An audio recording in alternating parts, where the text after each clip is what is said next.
Hello and welcome once again to Ignite Your Impact. My name is Jen Rhodes. I am sad to say that this is take 2. Hello, everyone. This is Matt. He's my husband. The intro did not go so good. No, I couldn't even say welcome. I was like, you got it down this time. I assure you I am not having a stroke. I have caffeine on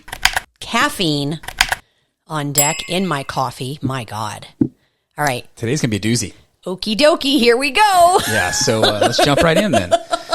We'll see how it goes. So last week, if you listen to last week, we hit you with the truth. You know, we said you're not failing, you're just avoiding, and it was along the lines of that thing that you want most is sitting on the other side of the decision that you're postponing. Yeah, we had a ton of DMs after. Whether you're watching it on YouTube, if you're catching us on Spotify, and pretty much everyone was saying like, damn, okay, I know I'm avoiding something. It's right there in the back of my mind. And you guys flat out called me out. I'm going to make a decision right now. Yeah, but what was interesting, and Jen and I compared after or before before we decided to do this one, a few people also went on to say, yeah, I'm going to make that decision because you brought it to my forefront. I knew it was there and you brought it to my where I need to be. But I've got so many other decisions that are important decisions that I could be making right now. And I don't know which one I need to do. Mm-hmm. So, and that's really, like, how do I triage? Yeah. There's 1,000 things. Yeah. And it's really two different subjects. So last week was all about that one decision, that one that you've been avoiding that's in the back of your mind that you don't like to let bubble up, a life-changing decision in some cases that you need to make that you've been avoiding. And then maybe just some big decisions that you've been avoiding that still could be life-changing. But then there's the other side of that, which is what a couple people commented on, is the 100 things that are coming at them right now. Yeah. So what we wanted to do for today, as a follow-up to last week, today is your clarity toolkit, right? We're going to show you how to kind of like break down big decision overload. And no matter what position you're in, if you're a CEO, if you're a parent, if you're a fellow employee, right? There's some big things that you have to decide at some point. And this is going to be like how to triage all of the moving pieces and pick the one that actually creates momentum. Because I want to be 100% honest here. Most people aren't paralyzed because they're lazy. They're paralyzed because everything feels urgent, right? As a business owner. Yep. Like how? And this is something that, again, we speak from experience. This is autobiographical. As we were going through our journey, we were there. We had people help us with this, kind of create this triage list. And I want to be 100% transparent with that. And I also want to ask, like, does anyone else feel like that? Do you guys feel like that? Because so many things are coming at you that are urgent, that by the end of the day, you're just worn out and you don't feel like you've gotten anything done. Anybody? Well, today we're going to fix that. Yeah, and here's what's wild is sometimes being overwhelmed is just avoidance wearing a different outfit or a different hat or a different mask. And it's a trap because you think, I just have to organize this first. I just need to plan this perfect path. But you're just delaying. You're just spinning your deep down, you are. That's what's happening. And what's the one thing that you are saying right now as you're hearing us? What's the one thing you're saying that, I'm going to get this done once I get this done, and then I can attack that? Well, that's it. That's the avoidance. That's what you're avoiding if you're doing that. And you're not confused. You're not confused. You're just afraid to pick something. Because picking something means committing to it. And committing means risking possible failure or discomfort or rejection. Failure discomfort, and rejection. But you can't grow and stay the same all the time. We've talked about that many, many times. Yeah. I like that. So I want to make this practical. You know, we're all about systems here, right? Matt and I use, and our GM, right? We've deployed this in our businesses. We use a 3-part filter to triage decisions. And this works in fitness, this works in business, this works in life, this works in parenting, all of it. We're going to hit every area of your life with this triage tree. Yeah, and before you do that, the one thing I would say is it's a framework. You can write it down. You don't have to write it down. It doesn't matter, because once you actually hear it and then you do it, you practice it a few times, it starts to become natural. You start using it all the time. Yep. And then when you're sitting there like, oh my God, what do I do? Then you go back to this and then you use it if it's not coming natural. I like the language now that, you know, in our weekly calls with our GM now, we all come by this language naturally now. We've practiced it for 2 to 3 years, that it's very natural for all three of us now to operate in this lens. Yeah. We say, is it going to move the needle? But let's give the framework. All right. Here are the filters. Number 1, impact. Will this move me closer to the person I want to become? Number 2 is urgency. Is this bleeding energy, money, or time right now? And number 3, avoidance. Have I been putting this off even though I know it matters?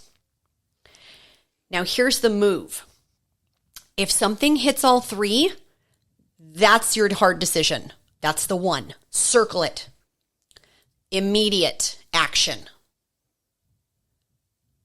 If it hits 2 out of the 3, plan it, schedule it, don't let it slide. I would say that's a within the month. Get it on the calendar. Yep. And notice I said get it on the calendar and you didn't have to remind me. Matt's Jen, did you put this on your calendar? No, I didn't. I'll do it right now. If it only hits one of those filters, pause, come back to it later. We call those our March projects. Yeah. March, meaning in the fitness industry, March is typically a slower month for us. It's where we can kind of catch our breath and reorganize. That's a March project. Yeah. So you can call this the go, plan, or pause method. It's go now, or plan now, or pause for right now. And anytime you have a decision that comes to you that you need to figure out, do I need to go right now? Do I need to plan this out? Or do I need to pause? It's very simple but powerful. Yeah. Going back to how we use this in our business, and I've got another real world example, but we have a go, plan, pause list. So when I have all of my big ideas, Hannah's like, Jen, is this a go, plan, or a pause? It's a pause. Just put it on the pause list. We may never get to it. We might get to it. But it doesn't need to be planned yet because it only hits one of the 3. I know. And she's getting really good at it. She's like, I'll put it on the pause list. That's perfect. I just need to get it out. So here's a real life example. I had a client that recently said, I don't know if I should focus on tracking food, getting back into strength training, or fixing my sleep. I think all 3 that matter. Yeah. Well, yeah. However, when you are trying to fix everything at once, you get nowhere. And I think a lot of people can relate to that. 100%. Yeah. So if you hear me crunching my ice, I apologize. It's a habit. I'll fix it. It feels nice on my teeth. But okay, so we ran this client through the filters. Which one would have the most impact? Immediate impact. Which one can start now that will help maybe the other 1 or 2, right? Which one would have the most impact? Which one was bleeding energy right now? Which one has she been avoiding? The one that answered all 3, tracking food. It has the biggest ripple effect. And she knew she'd been avoiding it. And tracking the food and getting it right might also help the sleep. which will then help the strength. Do you see how this is all like the one that answers all three might solve the other two? And that was her hard decision and her first win. So I want you to, like, as you're listening to what our examples are, think of some examples off the top of your head. Do you have examples? Oh, I was like, are you asking me?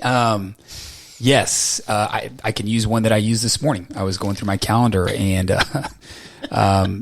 it's pretty small, but I think it's impactful, and I think people can draw that parallel line. You know, I've been putting off getting my CRM for our real estate business fully functioning. So that's basically how you manage all your customers and things like that. And we've been tracking all of our investor calls in a Google Doc, and it's worked. But things are starting to blow up. When I say blow up in a good way, meaning they're starting to get a lot of people interested in what's in the pipeline. So I need to get this thing going so that I can organize a little bit better. But is it a drop everything and go? And I ran through those three things, and it wasn't. It was a plan. I need to have this in my calendar, and I need to plan it. And the beauty of that is it's off my brain now today, so that I can focus on a project that I may need to do today. So once I moved that off, I planned it out. You said it earlier, in this month, it's in my calendar this month. When I took that off my brain, the next project came on. And that project is, we're going to remodel both of our gyms. And I need to finalize the plans. And I went through all that stuff. Is it impactful? Yes, it's going to impact a lot of people. Mm-hmm. Is it bleeding time, energy, or money? It's urgent because we've got to get this done before our busy season hits. And have I been putting it off? Yeah, I've been putting it off. You know, is it more fun to put together the cool CRM and all the things it does, or do I want to read bids and do a bunch of planning? No, it's more fun to do the CRM. Pass on both, well, actually. For me, it's more fun to do that. So I could have used my day doing that while I put off what really the decision needed to be made. And that's how I use that to make that decision on just a normal, not everyday changing life item.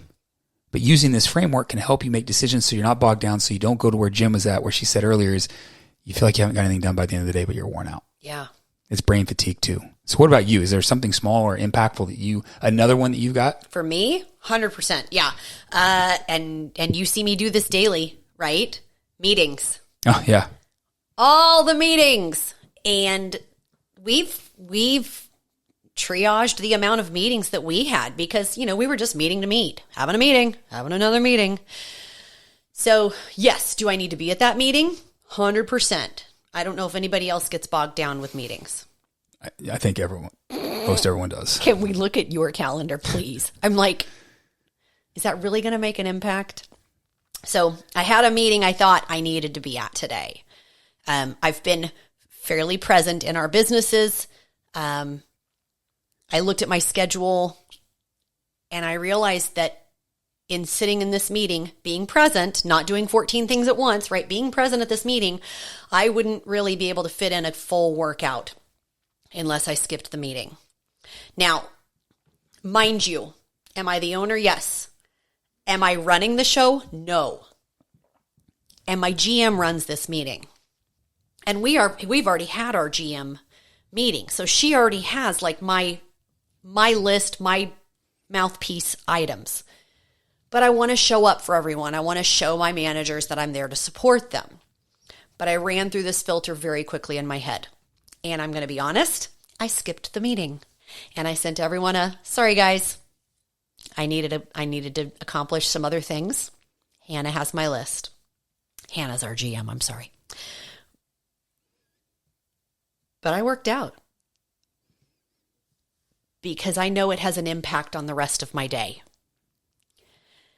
If I work out, I reduce stress, and I am in an unstoppable state.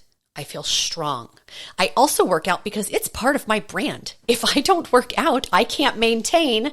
Therefore, I can't advertise these guns, baby. No. Ow. Oh, okay. Oh, sorry. When I work out, I show up for my clients and I show up for my husband better. So rather than attending the meeting that was clearly handled, I pay people to handle this. Like we have such great leadership in our company This was clearly handled. And I did something that was going to impact every other area of my life. Yeah, for you, you people that are leading companies, you might want to go back and listen to that.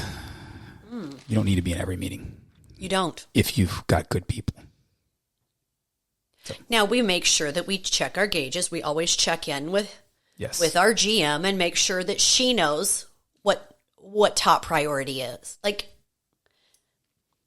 I want to go back to the biggest decision, I think, or one of the biggest decisions of our professional life was hiring our first business coach. I was like, well, there are a lot of decisions. Okay. The big decision was hiring our mindset coach, right? That just... The business coach was before that, though. That was the first coach we hired. So we were doing good, but we weren't really where we wanted to be. Hang on. So you don't have to rewind. I'm going to say what she just said. Doing good, but not really where you want to be. I think there is so many people right now, listening right now, that are in that exact position in many areas of their life. They're doing good, but not where they want to be. They're not excelling. Yes. Right? Like, and outside looking in, if you know our story, especially in the franchise that we're in, we have always been seen as a success story. That's great. We have higher expectations for ourselves. So we were doing good, but we weren't where we want to be. And when we hired this coach, we looked at what he offered and what we needed. He could help us provide massive impact in our businesses. And I said, we were doing pretty good, but it was pretty urgent in hiring because we were making a lot of changes. Uncharted territories for us. 100%. Yeah. We were we were in the Phoenix transformation. Yeah. Before Phoenix was Phoenix, right? And we needed somebody that had been through that. We did not want to face this journey alone. And we put it off for some time. We put it off for quite some time because we thought we could do it on our own. We thought we could figure it out. We thought we could create our own systems and not have to pay someone or pay like whatever little amount we did for that one rinky-dink program and ran 6-week challenges and blah, blah, blah. Anyway. You're getting off topic. I'm getting off topic. But we were scared to hire somebody for the big check. Yeah. Right? But it hit all three.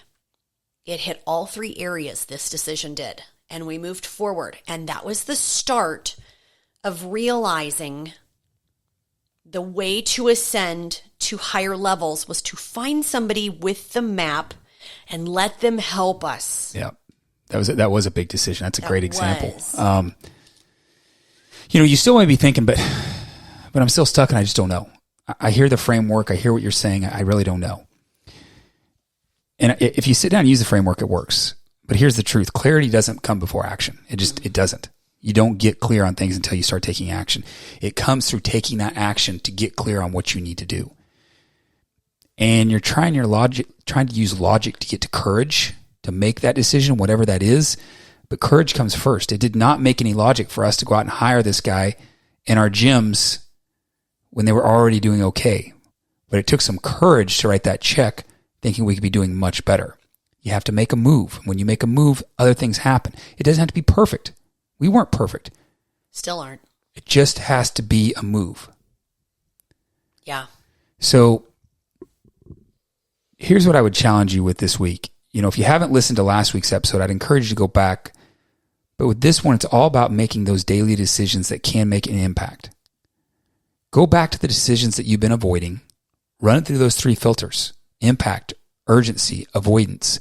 Where is it at? If it checks all 3, it is go time. I love it. I love that. And I want to know if you're still stuck between 2 or 3 things, shoot us a message.